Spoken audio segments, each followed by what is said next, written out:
अस्सलाम वालेकुम। आज की इस वीडियो में हम chapter number 1 and chapter number 2 के इंपॉर्टेंट कॉन्सेप्ट्स को देखेंगे अकॉर्डिंग टू द पेपर। हमारे पास जो चैप्टर नंबर 1 है वो बेसिकली थ्योरेटिकल चैप्टर है। इसमें आपके पास बेसिक थ्योरी और कोर कॉन्सेप्ट है जो आपको आगे जाके काम आएंगे। ठीक है, आपने इस चैप्टर को थ्योरेटिकली याद करना है, इसकी ज़्यादातर थ्योरी याद करनी है। चैप्टर नंबर 1 में हमारे पास बेसिक्स कॉन्सेप्ट है, उसको हम देखते हैं। पहले आपने डेफिनेशन याद करनी है। डेफिनेशन की 4 कोर पॉइंट्स है, 4 मेजर पॉइंट है, जैसे collection of data, interpretation, analysis और प्रेजेंटेशन ऑफ डेटा। आपके पास स्टैटिस्टिक्स की डेफिनेशन आ जाती है। आपने इसमें जस्ट लिख देना है कि स्टैटिस्टिक्स एक ऐसी स्टडी है जिसमें आप कलेक्शन डेटा करते हो, इंटरप्रिटेशन करते हो, एनालिसिस करते हो और डेटा को प्रेजेंट करते हो।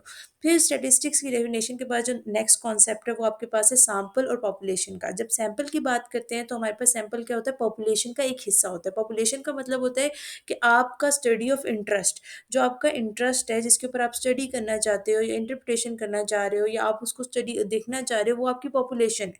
पॉपुलेशन का यहाँ मतलब ये नहीं है कि आपके पास इंटायर पॉपुलेशन आ गई है जो आपके पास लोग हैं, नहीं। आपका जो पॉपुलेशन का मतलब यहाँ पे आपका वो ग्रुप ऑफ इंटरेस्ट जिसको आप स्टडी करना चाह रहे हो, वो चीज़ें जिसको आपको देखना चाह रहे हो। ठीक है, और उसमें से जब हम एक पार्ट उठा लेते हैं उसको हम पॉपुलेशन कहते हैं। तो पॉपुलेशन क्या है कि आपके पास जब इंटायर एक ग्रुप आ जाता है, जो पूरा का पूरा ग्रुप आ जाता है, उसको हम पॉपुलेशन कहते हैं। और उसी जब इंटायर ग्रुप में से हम एक पार्ट को उठा लेते हैं तो उसको हम सैंपल कहते हैं। सेकेंडली आपने uses and limitation of statistic करने हैं। अगर ये हम यूज़ की बात करते हैं तो हमारे पास अगर बहुत बड़ा डेटा है, ठीक है, हम उसको समराइज कर सकते हैं एक छोटे फॉर्म में। ठीक है, आप डेटा की मदद से उसको प्रिडिक्ट कर सकते हो, फ्यूचर प्रिडिक्शन कर सकते हो। डेटा की मदद से आप डिफरेंट जो है वो चीज़ें डिसाइड कर पाते हो। अपना फ्यूचर जो है वो आपने अगर कुछ चीज़ प्रिडिक्ट करनी है आप वो कर पाओगे। आप पॉलिसीज़ मेकिंग में बहुत ज़्यादा हेल्प करता है। वो डिफरेंट जगहों पे स्टैटिस्टिक्स हेल्प कर रही है डेली लाइफ में। बायोलॉजिकल फील्ड में आपको बहुत ज़्यादा हेल्प करती है। हाइपोथेसिस टेस्टिंग में की वजह से हम बायोलॉजी की बहुत ज़्यादा फील्ड में उसको कर सकते हैं। उसके बाद हमारे पास हम लोग इसमें बहुत वास्ट वे में अगर हम उसको देखें तो आप अपनी कंट्री का जो है वो सेंसस वगैरह हम कलेक्ट करते हैं, जिसकी मदद से हम क्या कर सकते हैं, अब हमारी कंट्री में कौन सी चीज़ की ज़रूरत है, कहाँ ज़रूरत है, उसको करना है, सोर्सेज को अच्छी तरह से यूटिलाइज कर सकते हैं। ये सब यूजेस हमारे पास स्टैटिस्टिक्स में आ जाते हैं। अगर लिमिटेशन की बात करें तो स्टैटिस्टिक्स सिर्फ क्वांटिटेटिव डेटा को लेकर चलता है, मतलब सिर्फ नंबर्स के ऊपर बात करता है। तो उसकी वजह से हमारे पास कुछ चीज़ें जो क्वालिटेटिव हैं वो हमारे पास वहाँ पे मिस आउट हो जाती हैं, रह जाती हैं। सेकेंडली स्टैटिस्टिक्स लिमिटेशन में एरर है। ठीक है, आप क्योंकि ह्यूमन की हुई चीज़ है तो ह्यूमन एरर जो है या फिर रैंडम एरर, सिस्टमैटिक एरर, इसके आने के चांसेस बहुत ज़्यादा हो जाते हैं। ठीक है, उसके बाद हमारे पास एक एग्रीगेट फोकस होता है। ठीक है, हमारे पास एक सर्टन हम फोकस लेके चल रहे होते हैं। हमारे पास डिफरेंट अजम्पशंस होती हैं, बाज़ दफ़ा हम बहुत सी चीज़ों को रिलेट नहीं कर पाते। ठीक है, उसके बाद हमारे पास बहुत सी ऐसी जगह आती है जहाँ पे स्टैटिस्टिक्स का जो है वो डेटा, जहाँ पे हमारे पास इनकम्प्लीट डेटा हो या फिर डेटा ऐसा हो जो हमारे पास सही हमने कलेक्ट ना किया, उसकी वजह से हमारे पास बहुत से फॉल्स जो है वो ट्रिगर्स हो जाते हैं। ठीक है, तो हमारे पास ये सारी चीज़ें आपने यूजेस और लिमिटेशन ऑफ डाटा में करनी। नेक्स्ट पॉइंट जो है वो हमारे पास है inferential and descriptive data. Descriptive data आप अगर देखो नाम से ही पता लग रहा है कि आपने उसमें चीज़ों को डिस्क्राइब कर दिया है। ठीक है, आपने उसमें चीज़ों को प्रेजेंट करना है, ऑर्गेनाइज करना है, समराइज करना है। ठीक है, तो डिस्क्रिप्टिव आप कह सकते हो इनिशियल स्टेज है। ठीक है, स्टैटिस्टिक्स की स्टार्टिंग स्टेज है जिसमें हम डाटा को क्या करते हैं, ऑर्गेनाइज कर रहे हैं, और उसको डाटा को जो है इस काबिल बना रहे हैं कि हम उस पर फर्दर जो है वो एनालिसिस और चीज़ें कर सकें। ठीक है, अब जब आपने डाटा को ऑर्गेनाइज कर लिया, समराइज कर लिया, फिर हम जाते हैं इन्फ्रेंशियल स्टैटिस्टिक्स की तरफ। ठीक है, फिर हम क्या करेंगे, जो हमने सारा कुछ काम किया हुआ है उसके अकॉर्डिंगली हम देखेंगे कि अब हमने इसके ऊपर क्या करना है। ठीक है, हाइपोथेसिस टेस्टिंग ये सब हम इन्फ्रेंशियल डेटा में ही स्टडी करते हैं। ठीक है, अगर आपके पास पेपर में ये क्वेश्चन आता है तो सबसे पहले आपने इसकी बेसिक डेफिनेशन लिखनी है, इन्फ्रेंशियल क्या होता है, डिस्क्रिप्टिव डाटा क्या होता है, फिर आपने उसकी एग्जांपल्स लिखनी है, मेन पॉइंट्स लिखने हैं कि हमारे पास इन्फ्रेंशियल में हम कैलकुलेशन ड्रॉ करते हैं, इसमें हम ऑर्गेनाइज कर रहे हैं, डेटा को समराइज कर रहे हैं। फिर आपने बताना है कि इन्फ्रेंशियल में हम हाइपोथेसिस टेस्टिंग ये सब करते हैं, डिस्क्रिप्टिव में हम प्रेजेंटेशन ऑफ डाटा और मीन मीडियन ये सारी चीज़ें करते हैं। तो आपने इसको बेसिकली आपके पास डिफरेंशिएट आपने टेबल बना के बीच में उसको 3 से 4 पॉइंट्स में इसको डिफाइन कर। नेक्स्ट आपके पास primary and secondary data. Primary data में अगर आपके पास क्वेश्चन आता है, अब प्राइमरी डाटा क्या होता है, आपने उसकी डेफिनेशन, एग्जांपल और सोर्सेज तीनों लिखनी है। इसी तरह सेकेंडरी का भी पॉइंट आता है, आपने उसकी डेफिनेशन, एग्जांपल और सोर्सेज तीनों लिखनी है। प्राइमरी डाटा वो होता है जो फर्स्ट हैंड डेटा होता है, ठीक है, आपने फर्स्ट टाइम उसको कलेक्ट किया है। और सेकेंडरी डाटा वो होता है जो ऑलरेडी किसी ऑर्गेनाइजेशन ने कलेक्ट किया हुआ है, आपने जाके उनसे लेना है, ठीक है। प्राइमरी डेटा जैसे आपने सर्वे, इंटरव्यूज, ऑब्जर्वेशन प्रॉपर जो है वो आप करते हो, ये आपके पास टाइम कंज्यूमिंग होता है, बहुत ज़्यादा टाइम ले रहा होता है, इसमें एरर के चांसेस भी ज़्यादा होते हैं। सेकेंडरी डेटा वो डेटा होता है जो ऑलरेडी एक ऑर्गेनाइजेशन ने लिया हुआ है, उसके पास मौजूद है, आपने उससे जाके रिट्रीव करना है, ठीक है। आप वो कहीं से भी ले सकते हो, किसी गवर्नमेंट इदारे से ले सकते हो, प्राइवेट इदारे से, ऑनलाइन आप उठा रहे हो, कहीं से भी उठा रहे हो, ठीक है। तो आपके पास प्राइमरी और सेकेंडरी का जो बेसिक कॉन्सेप्ट है, ये first primary first hand data होता है, सेकेंडरी सेकेंड हैंड डेटा होता है, ये सब चीज़ें आपको आनी चाहिए। तो वो नेक्स्ट कॉन्सेप्ट है वेरिएबल एंड कांस्टेंट। वेरिएबल वो होता है जो अपनी वैल्यूज बार बार चेंज कर रहा है, ठीक है। और कांस्टेंट वो होता है जो अपनी कांस्टेंट एक ही वैल्यू रख रहा है और आपने उसी एक वैल्यू को लेके अपनी सारी की सारी कैलकुलेशन और इंटरप्रिटेशन जितनी भी है वो आपने करनी है। तो अगर आपके पास ये क्वेश्चन आ जाता है, आपने सिंपल वेरिएबल और कांस्टेंट की डेफिनेशन लिखनी है और उसके बाद आपने इसकी एग्जांपल दे देनी है। नेक्स्ट टॉपिक है आपके पास discrete and continuous data. Discrete data आपके पास वो होता है जो एक स्पेसिफिक डेटा होता है और ये काउंटेड डेटा होता है, ठीक है। मतलब आपके पास इनफाइनाइट डेटा नहीं है, स्पेसिफिक डेटा है आपके पास, आपने उसमें आपको वो स्पेसिफिक वैल्यूज़ दे दी गई हैं, आपने उसी वैल्यूज़ के अंदर अपने डेटा को रिप्रेजेंट करना है। कॉन्टिन्यूस डेटा वो का मतलब होता है कोई भी वैल्यू हो सकती है, आपके पास कोई भी पॉइंट हो सकता है और आपको इसको मेजर करना पड़ता है, खुद निकालना पड़ता है, ठीक है। आपके पास ये बेसिक डिफरेंस है। अगर आपके पास इसका भी आ जाता है, आपने डिस्क्रीट और कॉन्टिन्यूस की डेफिनेशन बतानी है, उसके मेन डिफरेंस बताना है और साथ में उसकी एग्जाम्पल। नेक्स्ट टॉपिक है आपके पास quantitative and qualitative data. Quantitative data की जब बात करते हैं तो वो तमाम वैल्यूज जिसको आप मेजर कर सकते हो, न्यूमेरिक में लिख सकते हो, नंबर की फॉर्म में लिख सकते हो, वो आपके पास क्वांटिटेटिव डाटा होता है।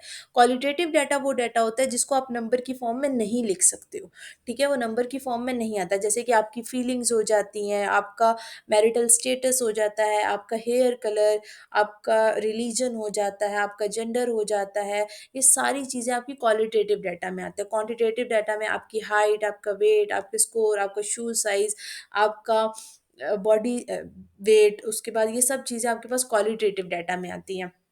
अगर आपके पास क्वालिटेटिव और क्वांटिटेटिव का डिफरेंस आता है या इसको डिफाइन करना हो, तो सबसे पहले आपने डेफिनेशन लिखनी है, उसके बाद आपने उसकी एग्जांपल देनी है, ठीक है। और आपने इसको अगर बता सकते हो कि इसको स्टैटिस्टिक्स में हम कौन सा यूज़ करते हैं, आप ये भी बता सकते हो कि स्टैटिस्टिक्स में हम मोस्टली क्वालिटेटिव डाटा को क्वांटिटेटिव डाटा को यूज़ करते हैं, क्वालिटेटिव को इग्नोर करते हैं हम, क्योंकि स्टैटिस्टिक्स में ना, तो आप ये सारी चीज़ें आप क्वालिटेटिव और क्वांटिटेटिव डाटा में।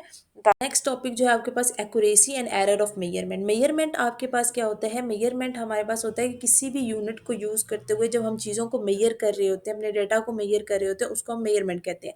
एक्यूरेसी का मतलब होता है आपने ये चेक करना है कि आपका डेटा कितना ज़्यादा ठीक है, आपने जो चीज़ की है वो आपके ट्रू है, कितनी ज़्यादा आपके क्लोज्ड है, आपके जो है वो डेटा के साथ जो आपने मेजर किया। और एरर मेजरमेंट का मतलब होता है कि जो आपकी डिफरेंस बिटवीन आपकी जो मेजर्ड वैल्यू और ट्रू वैल्यू के दरमियान जो आपका डिफरेंस आता है, जो आप देखते हो कि आपकी जो आपने वैल्यू निकाली है और जो असल में वैल्यू, उन दोनों के दरमियान कितना डिफरेंस है, ये आपके पास एरर मेजरमेंट में आता है। देन हमारे पास चैप्टर नंबर 2 है प्रेजेंटेशन ऑफ डाटा। नाम से हमारे पास पता चल रहा है कि इसमें हम वो सारी चीज़ें पढ़ेंगे जो हमारे पास डाटा को प्रेजेंट करने में, डाटा को हमारे पास उसकी एक पिक्चर बनाने में हमारे पास इंपॉर्टेंट है। सबसे पहले आपके पास आता है classification of data. Classification of data का क्या मतलब होता है कि आपने डाटा को अरेंज करना है, ठीक है, सिमिलर ग्रुप्स में अरेंज करना है और उनके कुछ ना कुछ कॉमन करेक्टरिस्टिक्स होने चाहिए, ठीक है।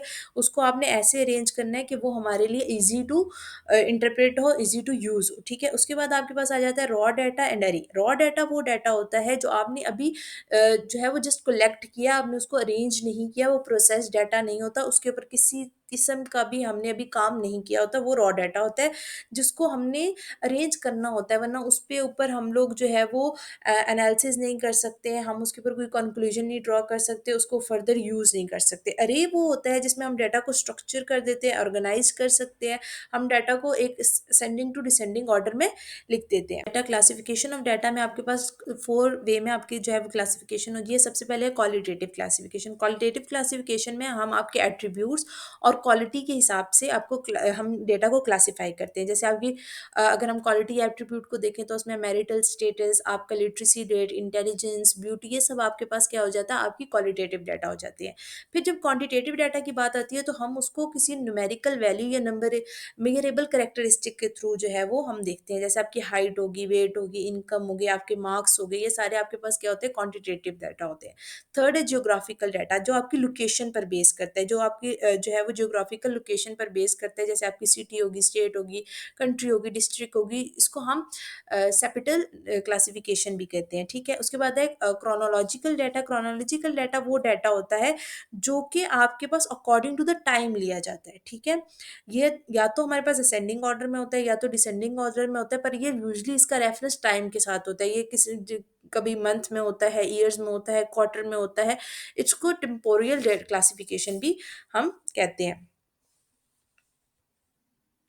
नेक्स्ट आपके पास है टेबुलेशन ऑफ डाटा। जब आपके पास डाटा आ गया, आपने उसको अरेंज कर दिया, आपने उसके बाद उसको क्या करना है, टेबल की फॉर्म में लेके आना है। टेबल की फॉर्म में मतलब है आपने उसको रोज एंड कॉलम्स की फॉर्म में आपने उसको सिस्टमेटिक अरेंजमेंट में ले आना है। जब हमारे पास डेटा हम रोज और कॉलम्स की फॉर्म में ले आते हैं, उसको ऑर्गेनाइज कर देते हैं, फिर हम उस पर क्या करते हैं, अपना स्टेटिस्टिकल जितने भी इंस्ट्रूमेंट है अप्लाई करते हैं उसको यूज करने के लिए, तो उसको हम फ्रीक्वेंसी डिस्ट्रीब्यूशन कह देते हैं। ठीक है, तो जिसमें हम अपने डेटा को डिफरेंट इस तरह से रिप्रेजेंट करते हैं कि वो इजी टू इंटरप्रेट हो जाए, हमें इससे अच्छा जो है वो रिजल्ट मिल जाए, तो उसको हम फ्रीक्वेंसी डिस्ट्रीब्यूशन कहते हैं। अब हमारे पास कुछ इंपॉर्टेंट क्वेश्चन कॉन्सेप्ट्स आ जाते हैं according to the frequency distribution. आपके पास एक डेटा आ गया जिसको आपने टेबुलर फॉर्म में लिख दिया, उसमें सबसे पहले आपके पास क्लासेस आती हैं जब वो ग्रुप डाटा होता है। अगर अनग्रुप डाटा होता है, सिंपली हम उसके ऊपर जनरली फार्मूलाज लगा देते हैं जिसमें फ्रीक्वेंसी इन्वॉल्व नहीं होती। लेकिन अगर आपके पास ग्रुप डाटा आ जाता है तो हम उसको क्लासेस में लिखते हैं, देन उनकी फ्रीक्वेंसी करते हैं। फ्रीक्वेंसी का आप कैसे काउंट कर सकते हो, आपने क्लास मिड पॉइंट्स कैसे बनाने हैं, क्लास बाउंड्री, इसके ऊपर डिटेल वीडियो मौजूद है, आप चाहें तो वो मेरे चैनल पे जाके देख सकते हैं। ठीक है,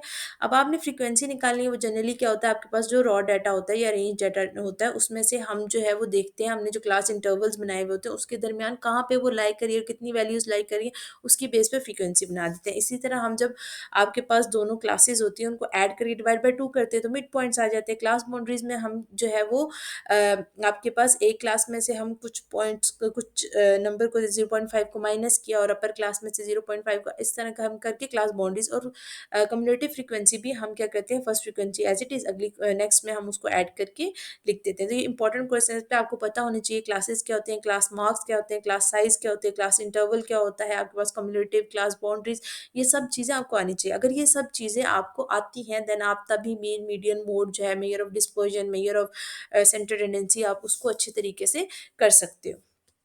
नेक्स्ट है आपके पास टाइप ऑफ ग्राफ। ये बेसिक टाइप्स ऑफ ग्राफ है। आपके बुक में और भी डिफरेंट कंपोनेंट ग्राफ है और उसके पास ऑगिव है, फ्रीक्वेंसी पॉलीगॉन है, डिफरेंट ग्राफ है। ये बेसिक ग्राफ है, आपने इन सब ग्राफ्स को देख के चलना है। आपको जैसे पाई चार्ट है, आपको पता होना चाहिए कि पाई चार्ट जो है उसका फॉर्मूला क्या है। ठीक है, आपने लाइन ग्राफ बना रहे हो, आपको पता होना चाहिए कि लाइन ग्राफ या फ्रीक्वेंसी, जिसको हम फ्रीक्वेंसी पॉलीगॉन भी ऑगिव भी कहते हैं, आपने उसको फाइंड कैसे करना है, आपके लिए उसके लिए आपको क्या क्या चीज़ें चाहिए। इसी तरह जब हम हिस्टोग्राम की बात करते हैं तो हिस्टोग्राम क्या होता है, हिस्टोग्राम को फाइंड कैसे करते हैं। अब वो जब हिस्टोग्राम हम बना रहे थे, यूजली हम क्लास बाउंड्रीज को मेन रखते हैं कि हमारे पास अपर और लोअर लिमिट सेम होनी चाहिए तभी हिस्टोग्राम बनेगा। बार चार्ट किसको कहते हैं, कंपोनेंट बार चार्ट किसको कहते हैं, हॉरिजॉन्टल बार चार्ट, पिक्टोग्राम, ये सारी चीज़ें जो टाइप्स ऑफ चार्ट है ये आने चाहिए। ठीक है, आपको फर्दर जब आप मीन मीडियन मोड निकालते हो तो तब हिस्टोग्राम, फ्रीक्वेंसी पॉलीगॉन, ये सब चीज़ें हमें चाहिए होती हैं। ठीक है, आपने इसके फार्मूलाज भी अच्छे तरीके से करने हैं, उसको एक्सरसाइज को भी अच्छे तरीके करना है। आप जब पेपर की तैयारी करते हो तो आपने पेपर को जब आप बुक रीड कर रहे हो, चाहे वो कोई भी चैप्टर हो, तो आपने मेक श्योर करना है कि आप उसको ऑब्जेक्टिव वाइज भी करो और सब्जेक्टिव वाइज भी करो। ठीक है, जो इंपॉर्टेंट और स्मॉल कॉन्सेप्ट्स होते हैं, जिस तरह आपके पास रॉ डाटा क्या होता है, अरेंज डाटा क्या होता है, आपके पास पाई चार्ट में हम मल्टीप्लाई बाई 3/60 क्यों कर रहे हैं, हमारे पास क्लास बाउंड्रीज क्या होती हैं, हमारे पास क्लास लिमिट्स क्या होती हैं, हमारे पास क्लासिफिकेशन में क्वालिटेटिव, क्वांटिटेटिव, ज्योग्राफिकल या क्रोलॉजिकल डेटा में क्या फ़र्क है, इस तरह की जो हमारे पास छोटी छोटी चीज़ें हैं ये हमारे पास ऑब्जेक्टिव में ज़्यादा आती हैं। स्टेटिस्टिक्स के पेपर में हमारे पास जो थ्योरेटिकल पोर्शन होता है वो बहुत कम होता है, वो जनरली 1 या 2 क्वेश्चन या ज़्यादा 3 क्वेश्चन पर बेस्ड करता है और वो फर्स्ट 2-3 चैप्टर में से ही आता है। फर्स्ट 2-3 चैप्टर आपको, थर्ड चैप्टर तो इतना आपके पास है नहीं, थ्योरेटिकल, लेकिन फर्स्ट एंड सेकंड चैप्टर आपके पास बहुत ज़्यादा थ्योरेटिकल है और इसमें मोस्टली थ्योरेटिकल चीज़ें ही आती हैं। फर्स्ट चैप्टर में जो एक कॉन्सेप्ट है आई थिंक समीशन वाला, जिसमें आपको डेटा को जो है वो ऐड करना आना चाहिए, ठीक है, वो आपके पास एक न्यूमेरिकल है। सेकंड चैप्टर में आपको पाई चार्ट कैसे फाइंड करना है आपको ये पता होना चाहिए। बाकी आपके पास मोस्टली चीज़ें थ्योरेटिकल है, आपके पास टेबल है, टेबल के कंपोनेंट्स है, ये सारा थ्योरेटिकल है, तो आपने इसको एज अ थ्योरेटिकल ही याद करना है। ये बेसिक्स कॉन्सेप्ट है, ये अगर आपको आते हैं तभी आप अगले चैप्टर्स को इजीली कर पाओगे।